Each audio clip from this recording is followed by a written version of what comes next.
Sebelum kultum saya mulai, ini adalah pagi kultum berhadiah. Setuju? Angkat tangan yang belum punya SIM. Oh, udah punya semua? Insya Allah nanti setelah kultum akan saya ajukan satu pertanyaan, hadiahnya adalah SIM gratis.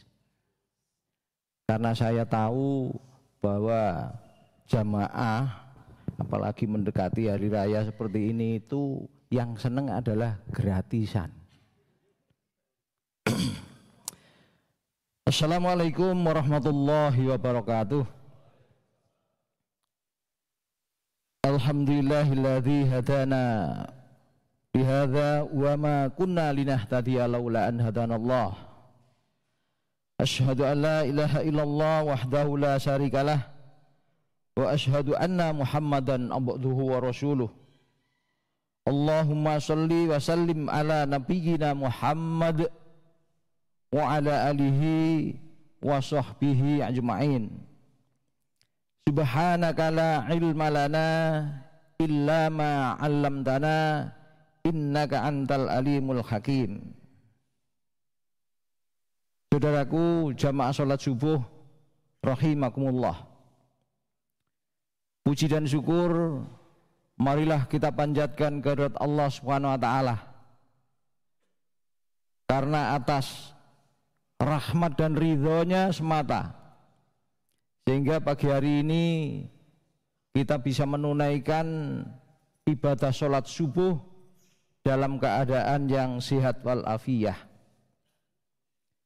Salawat serta salam semoga tetap terlimpahkan kepada junjungan kita Nabi besar Muhammad Rasulullah Sallallahu Alaihi Wasallam beserta semua keluarganya, semua sahabatnya, dan juga kepada seluruh umatnya yang istiqomah menjalankan sunnah-sunnahnya ila yaumil qiyamah. Saudaraku jamaah salat subuh rahimakumullah, saya mendapatkan amanah dari panitia Ramadan untuk memberikan kultum dengan tema fadilah salat berjamaah. Insya Allah baik dalil-dalil di Al-Quran maupun hadis Rasulullah, fadilah salat berjamaah ini sudah sering sekali disampaikan baik dalam waktu kultum Ramadan maupun pengajian-pengajian yang lain. Oleh karenanya nanti akan saya nukil beberapa firman Allah maupun hadis, namun tidak saya bacakan secara lengkap, namun artinya saja, kecuali ayat-ayat yang pendek untuk menyingkat waktu, mengingat kultum dibatasi hanya 20 menit. Saudaraku hadirin jamaah salat subuh rahimakumullah, kultum ini saya sampaikan utamanya adalah nasihat untuk diri saya pribadi. Semoga dengan judul tadi akan mempengaruhi hati dan pikiran saya untuk senantiasa kita tidak mau ketinggalan yang namanya sholat berjamaah di masjid. Mudah-mudahan hal ini juga akan bermanfaat bagi para jamaah sekalian. Hadirin jamaah sholat subuh rahimakumullah, Allah memerintahkan kepada kita untuk sholat berjamaah. Ini adalah difirmankan oleh Allah di dalam surat Al-Baqarah ayat 3. Wa aqimus sholata wa atuz zakata wa arka'ur raki'in, dan dirikanlah sholat, tunaikan zakat, dan rukuklah beserta orang-orang yang rukuk. Artinya kita memang diperintahkan oleh Allah untuk sholat berjamaah. Dalam hadis yang lain diriwayatkan oleh Imam Ahmad, Rasulullah SAW bersabda, tidak sempurna sholat seseorang yang bertetangga dengan masjid kecuali dengan berjamaah. Dan dalam suatu riwayat dijelaskan, artinya sholat berjamaah tadi adalah sholat berjamaah di masjid. Hadis di atas menunjukkan betapa pentingnya sholat berjamaah itu.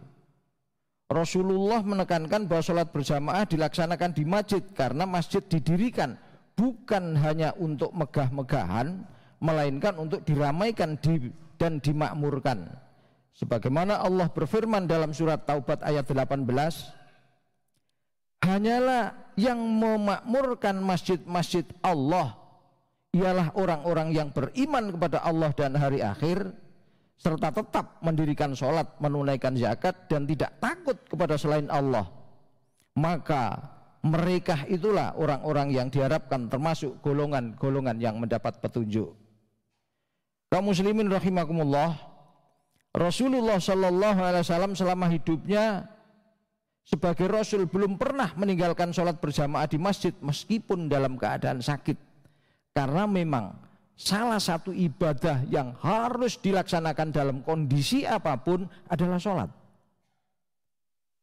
Puasa bisa ditinggalkan manakala ada udzur syar'i, mungkin karena sakit, mungkin karena bepergian dan sebagainya. Tapi berbeda dengan sholat. Dalam keadaan sakit pun sebagai hamba muslim tetap diwajibkan sholat oleh Allah Subhanahu Wa Taala. Tidak bisa berdiri dengan duduk. Tidak mampu sholat sambil duduk, sambil berbaring. Sambil berbaring pun tidak mampu.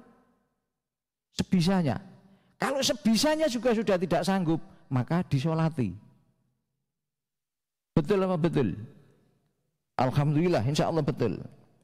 Artinya bahwa sholat ini adalah sangat penting untuk kita. Hadis Nabi menunjukkan betapa pentingnya sholat berjamaah, dan karena sholat berjamaah itu adalah banyak keutamaannya, yang insya Allah keutamaan sholat berjamaah ini tadi sudah saya sampaikan sering disebutkan melalui mimbar-mimbar khutbah maupun kajian-kajian. Tapi sesungguhnya yang lebih penting adalah, mohon maaf, bukan berarti kita tidak penting mengkaji apa fadilah daripada sholat jamaah itu. Tapi insya Allah akan lebih penting manakala kita mencoba mentadaburi kenapa ba'da Ramadan kok kita ini agak berat untuk melaksanakan ibadah sholat berjamaah di masjid. Oleh karena itu perlu saya sampaikan bahwa manfaat sholat berjamaah tadi yang disampaikan oleh Rasulullah adalah Allah melipat gandakan pahala sholat berjamaah sampai 27 derajat. Kemudian dalam hadis yang lain, sholat berjamaah itu lebih utama daripada sendiri dengan dilipatkan 27 derajat tadi. Yang kedua, sholat berjamaah itu ternyata kita dihindarkan dari sifat-sifat orang munafik. Karena orang munafik adalah bermalas-malasan dalam sholat, sebagaimana yang difirmankan oleh Allah di dalam surat An-Nisa ayat 142. Sesungguhnya orang-orang munafik itu menipu Allah, dan Allah akan membalas tipuan mereka, dan apabila mereka berdiri untuk sholat, mereka berdiri dengan malas. Mereka bermaksud riya dengan sholat itu di hadapan manusia, dan tidaklah mereka menyebut Allah kecuali hanya sedikit. Manfaat yang ketiga, sholat berjamaah itu bisa menyempurnakan kekurangan-kekurangan yang dilakukan oleh jamaahnya. Mungkin kurang fokus, mungkin sudah mendekati hari lebaran ini aku kok durung tuku pakaian gawe riyo dan lain sebagainya. Ini akan disempurnakan oleh jamaah lain yang lebih khusyuk. Bahkan rapihnya barisan dan rapatnya shaf itu juga bisa menyempurnakan sholat jamaah kita. Ketegasan Rasulullah dalam memberitakan sholat berjamaah memang bukan tanpa alasan. Terbukti dalam hadis yang lain bahwa sesungguhnya amalan seorang hamba yang akan diperiksa pertama kali nanti, akan dihisab pertama kali adalah sholat. Apabila sholatnya bagus, maka sungguh dia beruntung dan sukses. Dan apabila sholatnya rusak, maka dia akan celaka dan merugi. Hadirin jamaah sholat subuh rahimakumullah, supaya kita bisa ringan dan istiqomah dalam menunaikan sholat berjamaah, maka sudah semestinya kita tahu dan sadar tentang kondisi apa kira-kira yang mempengaruhi kita kadang-kadang sulit, kadang-kadang berat untuk melaksanakannya. Allah berfirman dalam surat Fatir ayat 6, sungguh setan itu adalah musuh bagimu, maka perlakukanlah sebagai musuh. Ini perintah tegas dari Allah. Mohon maaf, mari kita renungkan. Kadang-kadang kita menghibah seseorang, itu dosa apa dosa? Dosa. Tapi oleh karena kita tidak sadar bahwa saat itu kita sedang dikalahkan oleh musuh, musuh kita adalah setan, maka kita tidak pernah kecewa, tidak pernah menyesal. Oleh karenanya, agar kita ini semangat di dalam melaksanakan ibadah tadi, khususnya ibadah sholat jamaah di masjid, terkadang kita ini harus memandang yang namanya fanatisme itu penting. Kita ibaratkan fans sepak bola itu, ketika kesebelasan yang didukungnya kalah, luar biasa, marah kadang-kadang. Karena fanatisme. Kita beberapa kali kalah dengan musuh kita, kita diam, tidak pernah merasa kalah. Begitu azan berkumandang, Allahu Akbar, Allahu Akbar, kita sedang main TikTok atau sedang memilih-milih baju lebaran di Tokopedia, kita juga diem. Kan masih ada waktu, itu baru azan. Karena kita tidak merasa kalah dengan lawan kita. Coba kalau kita merasa, oh ini panggilan Allah, kenapa kamu muncul ini Tokopedia ini, kenapa baju di sini yang bagus-bagus, setan ini, nggak mau saya, langsung dimatikan, berangkat ke masjid.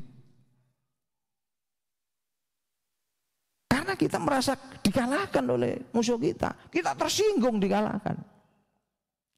Selama ini insya Allah termasuk diri saya sendiri sering dikalahkan oleh setan, nggak sadar. Kita merasa bahwa kita ini lebih baik dari orang lain. Ini adalah sikap sombong, boleh apa tidak? Tapi kita tidak merasa salah. Oleh karenanya, saudaraku, mari sebagaimana yang difirmankan oleh Allah tadi, bahwa iblis itu adalah musuh kita. Dan iblis sudah berjanji, sudah bersumpah di hadapan Allah, sebagaimana surat Al-A'raf ayat 16 dan 17, karena engkau telah menghukum aku tersesat, aku benar-benar akan menghalangi mereka dari jalanmu yang lurus. Kemudian aku akan datangi mereka, akan ganggu mereka dari depan dan dari belakang, dari kanan dan dari kiri mereka. Enggak pernah putus asa Pak, lawan kita itu. Kalau kita tidak selalu ingat bahwa ketika kita malas-malasan, ketika kita tidak melaksanakan kewajiban yang diperintahkan itu adalah kita kalah dengan lawan kita, sulit kita untuk sadar bahwa kita harus mementingkan perintah Allah daripada apa yang kita lakukan tadi. Kemudian sungguh aku akan datang mereka dari depan, dari belakang, dari kanan dan dari kiri mereka, dan engkau tidak akan mendapati kebanyakan mereka bersyukur. Ini adalah sumpah setan. Ini adalah sumpah musuh kita. Oleh karenanya, mari kita sadar bahwa kita punya musuh. Ketika kita malas-malasan, mari kita ingat-ingat. Oh, Pak Nardi mengatakan bahwa musuh kita itu setan. Ini dengar azan kok saya nggak segera berangkat, kok saya lebih memilih main handphone, berarti saya kalah, saya nggak mau. Bismillahi Allahu Akbar, buat HP-nya dibanting. Loh kok dibanting, Pak? Iya, biar besok nggak bisa mainan TikTok lagi. Bukan itu ya. Jadi Bismillahi Allahu Akbar, HP dimatikan terus berangkat ke masjid. Itu Bapak Ibu sekalian yang bisa saya sampaikan. Mudah-mudahan yang sedikit ini bisa menggugah semangat kita untuk kita selalu mendekatkan diri ke masjid, karena fadilah sholat berjamaah di masjid itu luar biasa, dan amalan yang akan dihisab pertama nanti adalah amalan sholat. Mengakhiri khutbah, mengakhiri kultum saya akan ajukan satu pertanyaan. Insya Allah untuk satu orang betul-betul akan saya berikan SIM gratis bagi yang bisa menjawabnya. Tadi saya katakan bahwa Allah berfirman, setan itu adalah musuh kita dan harus kita perlakukan sebagai musuh. Ini firman Allah yang tertulis di dalam surat apa, ayat berapa?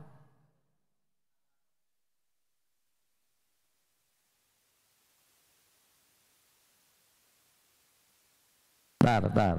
Jangan.